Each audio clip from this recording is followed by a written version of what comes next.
بسم الله الرحمن الرحيم الحمد لله رب العالمين والصلاة والسلام على أشرف الأنبياء والمرسلين سيدي وحبيبي ونور قلبي وثمرة فؤادي أبي القاسم محمد اللهم صل على محمد وآل محمد وعلى أهل بيته الطيبين الطاهرين المعصومين الهاديين المهديين الذين أذهب الله عنهم الرجس وطهرهم تطهيرا. اللهم صل على محمد وآل محمد. قال الله العلي العظيم في كتابه الكريم بسم الله الرحمن الرحيم يوم ندعو كل أناس بإمامهم فمن أوتي كتابه فأولئك يقرؤون كتابهم ولا يظلمون فتيلا. صدق الله العلي العظيم. اللهم صل على محمد وآل محمد. My dear brothers and sisters, Assalamu alaikum wa rahmatullahi ta'ala wa barakatuh. First, I'd like to offer my congratulations to our dear Prophet sallallahu alaihi wasallam for the birth of his first grandson, Imam al-Hasan al-Mujtaba alayhi alaf al-tahiyyati wa azka salam. And also I'd like to offer my congratulations to all the Imams, particularly our 12th Imam, Imam Sahib al-Asri wal-Zaman, Ruhi wa Arwah al-Alameen lahu al-Fida. And I ask Allah subhanahu wa ta'ala to help us to be the true followers of this great Imam, Imam al-Hasan alayhi salam. Without taking much of your time, Allah subhanahu wa ta'ala in this ayah that we read is talking about Yawm al-Qiyamah. يَوْمَ نَدْعُو كُلَّ أُنَاسٍ بِإِمَامِهِ. Before I proceed to the ayah, if there is time, there are two schools of thought among the Muslims. Some Muslims, they believe that Hasbuna Kitab Allah, that all we need is Quran, that's it. There is no need of anybody after Rasulullah sallallahu alaihi wasallam. Some people, they say no, Quran is not enough. We need Imam, we need a guide, we need Ma'soom in our life after a Prophet and after the Quran. Tonight, I just want to take 3 examples, not more than that, if the time permits, if not just 2. From the intellect point of view, why is it important to have an Imam?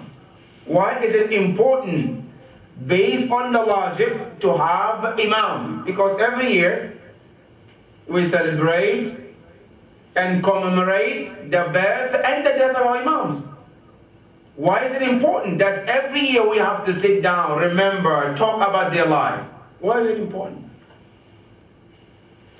Here I want to start with the hadith, which is narrated, it's the aql, it's about the aql. Narrated from one of the companions of Imam Ja'far al-Sadiq alayhi salam. Allahumma salli ala Muhammad wa ali Muhammad. And actually it was a debate between him and the other Muslim who denies the importance of Imam. That we don't need Imam. And this Hisham ibn al-Hakam sat with him, logically, without Quran, without anything, just logic. And proved to him and the rest of the people, the crowd, that having Imam or Imama is very important in Islam. Who is this companion who denies the Imama? Is known as Amr ibn Ubaid, in one of the great scholars. Where? In Basra. They say this man, when he is said to do tafsir or give a lecture, thousands of people come to sit in his presence, to listen to his lecture, to listen to his speech. Hisham Abdul Hakam was one of the small students of Imam Ja'far al-Sadiq. He said, I heard that this man, Amr ibn Ubayd, denies that we don't need imamah. There is no need of imamah. So what happened? He said, I went to his gathering. As usual, give a speech. After he finished, they opened the door for question and answers. Hisham said, I was sitting at the end of the gathering. After he finished, he said, I have a question. What is your question? Now listen, we're talking about the great scholar, but this Hisham bin al-Hakam was asking question. He said, my question to you is, هل لك عينين? Do you have two eyes? Amr ibn Ubayd was shocked to hear this question. And he said to Hisham, he said, are you playing? Are you kidding? Or you asking a question? Hisham said, I ask you a question and I ask you an answer. Do you have eyes? He said, yes, I do have eyes. And everybody can see that I have two eyes. He said, good. I said, I have another question. What is the question? I said, do you have anf? Do you have nose? Allahu Akbar. What is this question? I said, yes, I do have a nose. I said, I have a third question. What is it? Alaka udnan? Do you have two ears? Yes, of course I do. Then he said, I have a fourth question. And wallah, Hisham is asking this question because he wanted to take him to somewhere. And then he said, Alaka udnan? Do you have ears? He said, yes, I have ears. Then he asked him, Alhamdulillah, you have ears. I have another question. He said, what is the question? I said, Hal laka qalb? Do you have a heart? He said, yes, of course, I do have a heart. Then Hisham said to him, what is the benefit of the heart? Then he kept quiet. Is that the thing?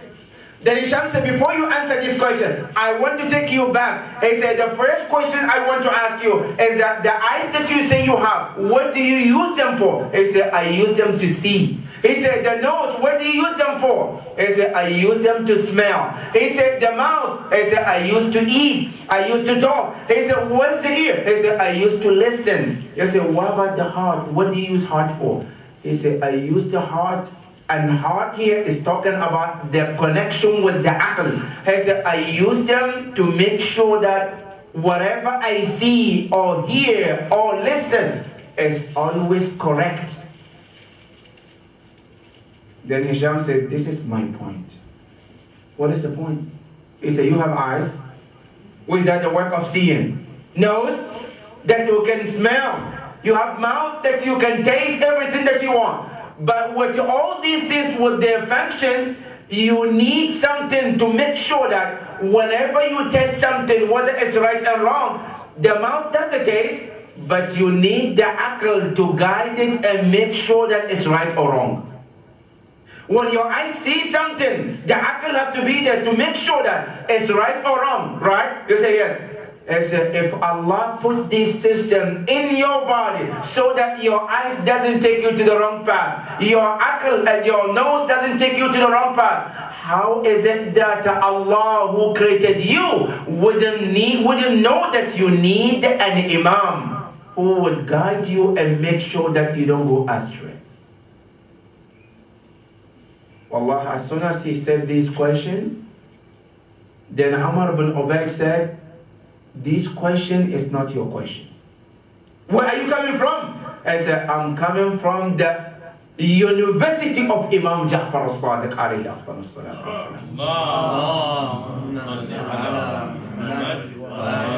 salam. That is one of the lessons about the importance of imamah. That Allah subhanahu wa ta'ala in our own system, our own body, Allah subhanahu wa ta'ala put a guide for all of us so that we know to follow and to do the right thing. So that this part of the body doesn't mislead us. That is in our bodies. Now, let me take you in our daily life. Now, I want you to pay attention here carefully, brothers and sisters. For those of us who drive, alhamdulillah, there's all of us drivers. When you go to DMV to ask for driver's license, the first thing they do is what? To check your eyes, right? To make sure that your eyes work perfectly. You can see the road. That's the first thing. Good. Now, this is all what? To make sure that when you drive, you don't cause any problem. You don't get out of the way to go and cause accident. Good.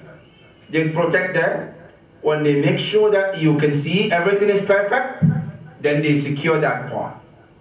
Number two, then they put you on test to make sure that you know the road signs, you know all the regulations. Do. You pass that, what happened? They give you the license. Now you have the license after you pass the test. Now you are allowed to drive. Allahu Akbar. Now with all these, when you get on the road, there is signs on the ground. Turn right here, turn left here, go straight here. To help you, to make sure that you don't get lost or you don't misdrive. On top of that, they have what? They have signs on top of the road also that tells you that this road takes you to this place, this road takes you to the other place, this road straight takes you to this direction. To make sure that you don't get lost. Allahu Akbar. On top of that, sometimes we get lost. Don't we?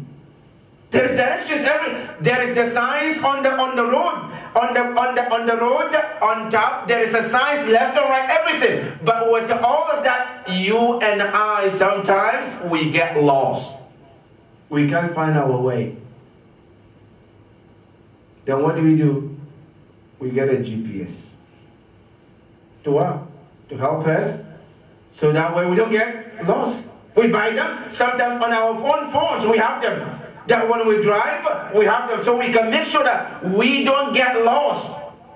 Despite the fact that the aql is working, the eyes is working, the science regulation are all there, but still we need what? We need GPS to make sure that we get on the right path so that we don't get lost. This is in this world, that we live in, but we still need the guide to guide us so we don't get lost. Now what about the spiritual world where we know nothing about it except Allah subhanahu wa ta'ala's teachings? If you and I in this world, all this science, but we're still looking for different guides so that we stay on the right path. How about in that world, which is the world that we have no knowledge about, which is the spiritual world?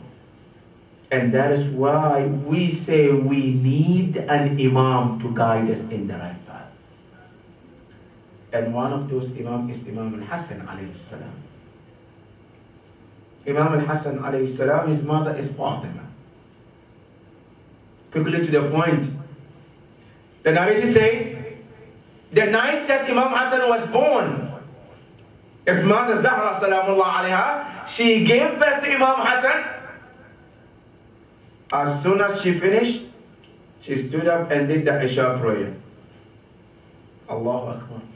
You know, one of the value and the difference that Allah, and one of the maqam that Allah gave Zahra salamullah alayha is that she is different than the other women. A woman, when she gave a birth, she cannot pray. But Zahra, she gave birth and she prayed at the same time. Allah Akbar. Why? Because she doesn't see what other women see. And that's why they call her At-Tahira. At-Tahira means purified, not purified from that to make a sin. Even in those things that other women see, Zahra doesn't see that. And that is what is called Tahira Mutahhara. That is one of a name. They say when Zahra Salamullah alayha gave birth to Imam Hassan alayhi salam, the narration said, as soon as Zahra Salamullah was given, when she was giving birth to Imam alayhi salam, they said that at that moment she heard Imam Hassan was reading Quran. And here I know a lot of people think, how could that be possible? Allahu Akbar. It's possible. Issah alayhi salam, he was born and he was saying Quran. And Quran said in Surah Maryam, Inni Abdullah atani al-kitab wa ja'alani nabiyya. This is Issah alayhi salam when he was born. And our narration and all the narrations that we have, they all agree that Imam Hassan and all the Imams, they are better than Issah alayhi salam. And in his ziyarat warid, Ya waris Adam sifwatallah. Ya waris Ibrahim Khalilullah. Everything that those prophets have, they have more as well. That was Imam Hassan alayhi salam. Then Imam Hassan alayhi salam, after he was born, they said, Asma was there. Imam Ali was not there when he was born. Then Asma asked Zahra salamullah alayha, Ya Fatima, bima sammayti? What do you name your son? Zahra salamullah alayha, she said, Lam akun li asbiq aliyan fi tasmiyati. I would not name my son unless the father comes first. Imam Ali has to come and see the son, and he has the right to name his son, whatever he wants to name. They said, while they were waiting, فَإِذَا بِعَلِيٍّ قَدْ أَقْبَلٍ. Imam Ali entered. هَنِيئًا لَكَ. Congratulations to you, Ya Amir al-Mu'mineen. This is the first son and the first grandson that Allah subhanahu wa ta'ala is given to Rasulullah sallallahu alayhi wa sallam. Imam Ali alayhi salam entered, and you look at this beautiful young man. And you know what? Allah, they say Imam Hassan, when you look at his face, the features of Imam Hassan alayhi salam is the same as the features of Rasulullah sallallahu alayhi wa sallam. Allahumma salli ala Muhammad wa ali Muhammad.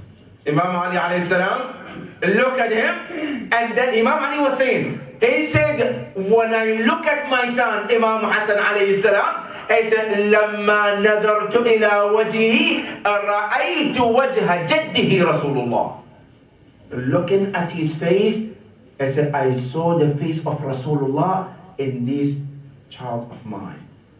While he was talking, فَإِذَا بِرَسُولِ اللَّهِ قَدْ أَقْبَلَ. The Prophet sallallahu alayhi wa sallam entered. Ya Ali, ilayya bi ibni. And Allahu Akbar. The Prophet, he doesn't say that, ilayya bi hafidi. No, bring me my grandson. No, ibni. He said, my son. They brought Imam Hassan alayhi salam. The first thing Rasulullah did, they said, adhana fi udhunihi al-yumna. And this should be a mustahab to all of the parents. That Rasulullah, the first thing we did was to call adhan. MashaAllah, here, most of us, when we have a babies, the first thing we do is to play music, so that the children can be bumped by the shaitan. That's what we do most of the time. Look at the sunnah of the Rasulullah. When a child is born, the first thing he should hear is about Allah, Allah, and the Prophet. This is the sunnah of your Rasul. They call adhan in his right ear, and then iqama in the left ear. Allahu Akbar. What else, Ya Rasulullah? Then they ask, Ya Rasulullah, bima sammayti. What did you name your son? Say, lam akun li asbika Allah fi tasmiyati. I would not name my son before Allah subhanahu wa ta'ala. While they were in this situation, as soon as the Prophet mentioned this, فَإِذَا بِجَبْرَائِيل قَدْ أَقْبَلَ. Then Jibreel came and said, Ya Rasulullah, Al-Aliyu Al-A'la yukri'uka as-salam. The Most High, Allah, is sending His salam to you and congratulations to you for the new baby. وَيَقُول, and He's telling you, Ya Rasulullah, Sammihi, name him from his name. There are two narrations. One narration says no, Sammihi bi-ismi ibn Harun. One narration says no, Sammihi bi-ismi, name him my name. The Rasulullah said, which name of Allah I should name him? Then Jibreel said, Sammihi min ismihi al-mushtaq. The name that was driven from the name of Allah subhanahu wa ta'ala. What is it? Then he said, Ana al-Muhsin wa huwa al-Hasan. See the dua? When we read, we said, Ya Hamidu bihaqqi Muhammad. Wa ya Alim bihaqqi Ali. Wa ya Fatiru bihaqqi Fatima. Wa ya Muhsinu bihaqqi al-Hasan. Muhsin is driven, Hasan is driven from the name of Allah, which is from the ihsan, being kind, in one of the narration. He said, name him from my name. What is your name? He said, Ana al-Muhsin. I am the most kind. Give him from my name. What is his name? He said, Sammi Hasan. The narration said, after that, the Rasulullah said, is there anybody who has ever been named like this? And here, this is one of the fada'il of Ahlul Bayt alayhi wasallam. See, in the Quran, Allah said, there is one name that I chose, and I gave it to one of the prophets. Allah chose in the Quran. And Allah says, nobody ever been given that name. And who is that? Yahya alayhi salam. لَمْ نَجْعَلْ لَهُ مِنْ قَبْلُ سَمِيًّا. Allah said, before this, there was nobody who was being given the name Yahya, except this prophet. And Allah said, we chose it. لَمْ نَجْعَلْ لَهُ مِنْ قَبْلِ سَمِيًّا. Now, Al-Hasan, Al-Hussein also is a name that Allah subhanahu wa ta'ala gave, and before that, nobody was ever been given that name. And that is Imam Hassan alayhi salam. And this great Imam Hassan alayhi salam, always, when the Prophet sallallahu alayhi wa sallam sees him, he says, Al-Hasan wal-Hussein rayhanataya min ad-dunya. And also to mention about the importance of imamah. For those who say imamah is not important, you see Rasulullah in one of the hadith, he says, Al-Hasan wal-Hussein imaman in qama aw qa'ada. Imam Hassan, the Prophet is talking about their imamate and the leadership. If imamate is not important, why would he mention it? But the last thing I want to end with this, my brothers and sisters. We should learn something from Imam Hassan. Imam Hassan alayhi salam. All of Imams, they were known with one thing. Like Imam Sajjad is known with, it's called Sajjad, because he's a lot of sujood. Even though all the good attributes, he has them. But this is the one which is obvious in this Imam. Now, what is the obvious and known attribute of our Imam Hassan alayhi salam? That should be a lesson to all of us. That attribute that is known with Imam Hassan alayhi salam is akhlaq, morality, ethics. Imam Hassan alayhi salam was known to be khaluq, that when you look at him, his behavior, his manners, the way he treats people, the way he carries himself is always a lesson, even to his enemies. And he was the one who was known that with his akhlaq, his behavior, he was able to change his enemy to become a lover. Allah subhanahu wa ta'ala said in the Quran, فَإِذَا الَّذِي بَيْنَكَ وَبَيْنَهُ عَدَاوَةٌ كَأَنَّهُ وَلِيٌّ حَمِيمٌ. Akhlaq, ethics. can change your enemy. A person hates you, he doesn't want to see you, but your akhlaq can change the person to become a friend, a lover. And that is what Imam Hassan is about. In the narration that is known with Imam Hassan alayhi salam, when Imam Hassan was walking, he saw Imam Hassan was starting cursing Imam, using bad language. Now, any one of us, you go out, somebody calls your name, what happens? The entire world has to change. Imam Hassan, the grandson of the Prophet, the second Imam, the grandson of the Prophet, Waliullah, Hujjatullah ala al-Arab. Somebody started to say bad words about him.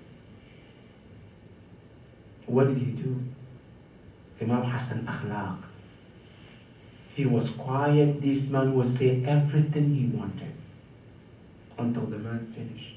He waited until he emptied out all the animosity out of his heart. He said everything after he finished. Now look at that. Imam Hassan's word, which is golden words, which should be a lesson to all of us as well. Imam Hassan alayhi salam said, Ya Rajul, oh you the man, إذا أنت غريب آويناك. If you are a stranger, you have no place to go. He said, my house is a place for you to come. Allahu Akbar. An enemy, he's cursing you, he's using bad language. He said, yes, but if you are a stranger, you have no place. He said, my house is a place for you to come and stay. Not only that, Ya Sayyidi, he said, even if you need money, he said, we will provide you with money. If you need clothes, he said, we will clothe you. If you need a shelter, he said, we will shelter anything you need. He said, we are ready to give it to you. Allahu Akbar. And this is exactly another ayah in the Quran. Idfa' billati hiya ahsan. Idfa' billati hiya ahsan. Somebody does something wrong to you, you can curse back, you can do anything that the same way. But Quran said the best way to do it is to respond in the best way. Not in the good way. No, the best. Billati ahsan. When the man heard these beautiful words of Imam Hassan alayhi salam, immediately he fell on the feet of this great Imam. And he started crying. And then Imam alayhi salam went down and picked him up. And he looked at the Imam Hassan's face and he says, Allahu ya'lamu haythu yaj'alu risalata. That indeed Allah knows why He placed His message in this house of Ahlul Bayt alayhi salam. That is Ahlul Bayt alayhi salam. That let all of us tonight, while we are celebrating the birth of this great Imam, let all of us take this message home. Let's start with our own families, akhlaq, ethics, with our own children, with our own neighbors, our own place, our workplace. Let's all of us say, I want to be like Imam Hassan in my work, in my neighborhood, in my every place that I go, so people can learn about Islam as Imam Hassan alayhi salam displayed the teaching of Ahlul Bayt alayhi salam through his behavior. May Allah subhanahu wa ta'ala help us to be true followers of Imam Hassan alayhi salam. Ya Allah, we ask you, day in and day out, Ya Allah, help us to be the best of the companions of this great Imam, Ya Rabbil Alameen. Ya Allah, we ask you, Ya Allah, on the day of Qiyamah, grant us the shafa of Imam Hassan alayhi salam. We have brothers and sisters who are sick, Ya Allah, give them fastest recovery, Ya Rabbal Alameen.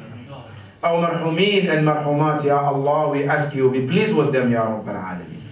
Ya Allah, if you haven't forgive us in this holy month, Ya Allah, forgive us in these coming days, Ya Rabbal Alameen. إلى موتاكم وموتى المسلمين رحم الله من قرأ الفاتحة مع الصلوات. اللهم صل على محمد وآل محمد. بسم الله الرحمن الرحيم.